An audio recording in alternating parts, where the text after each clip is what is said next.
Hello everyone, this is a video that'll show you how to get started making surveys in Google Forms.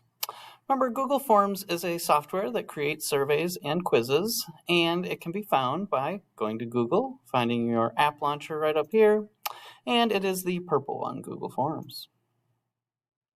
Once you get inside, you can click on the plus sign. Just like many Google products, the plus sign will create a new project. And this is what a new form will look like.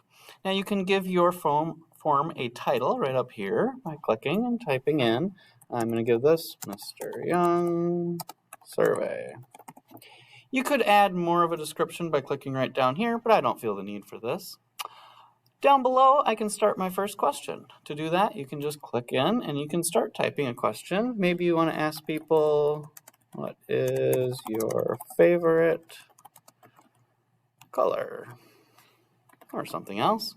And what will happen is Google will decide what it is guessing which type of question you are trying to ask. Now, what it chose was a short answer. And what that means is if we leave it as a short answer, our people will see the question and then they will need to actually type in their answer. So if their favorite color is green, they're going to need to type in GREE and in the spot to type in their answer, which is fine if that's the type of question that you want to ask. Your other choice that you could ask over here is changing the question. And you won't need a paragraph, that's a long answer, so that could be a long answer for a question that you really want people to write about. A multiple choice is another choice that you could have for this. If you click multiple choice, the difference is now you need to actually give people the choices. So you can click in here and you can type in red and green and give them all the colors that they might want to type in. You can choose to do it this way or the other way. It's really up to you. You're going to get your information slightly different. If the people are typing in their answers, you could have people choosing all different types of colors, even funny things that you haven't thought of. If you're giving them multiple choices, well, then you're choosing what they have to choose from, and they can only choose one. Another choice of a question that you might want to make is a checkboxes question. The difference between a multiple choice and a checkboxes is if it's a checkboxes question, then people are allowed to choose more than one.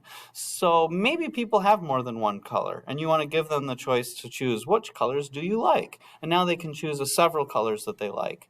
I would always give it a checkbox type question if you were giving something maybe like asking what is your favorite kinds of books to read, because we don't usually all read just one type of book. We often read mysteries and short stories and graphic novels, and you might want to give people the choice to choose more than one.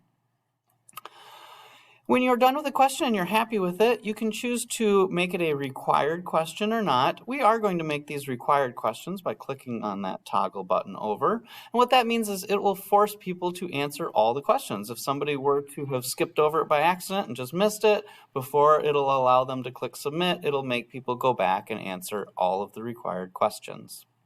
If you're ready to create a new question, you can come over here to click on the plus sign.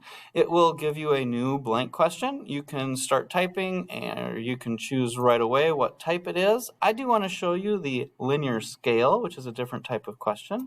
If you choose linear scale, this is like asking people, on a scale of 1 to 10, how much do you like basketball or whatever? So you could ask, how much do you like basketball? Or whatever you might be asking. And you've got a couple choices here. You can change the scale from 1 to 5 or up to 1 to 10, and you can give a label. What does 1 really mean? Is 1 really good or really bad? So you could say 1, not so much, and a 10 means you really like it. However you want to describe your linear scale. Again, you can make that a required question. I also want to show you, you could add images also, and we are going to try to add some images to add some interesting elements to our questions. To add an image to a question, you can come over here and see that little picture of the mountains. You can add an image. If you've got one saved on your computer, you could browse your computer and upload that file, or you can search in Google and search right here for what you might be looking for. If you find a picture that you like, again, you can click on it and click Insert. And that image may come in too big or too small. You can resize like we're used to doing by grabbing a corner, and you can resize, and you can add an image to one of your questions.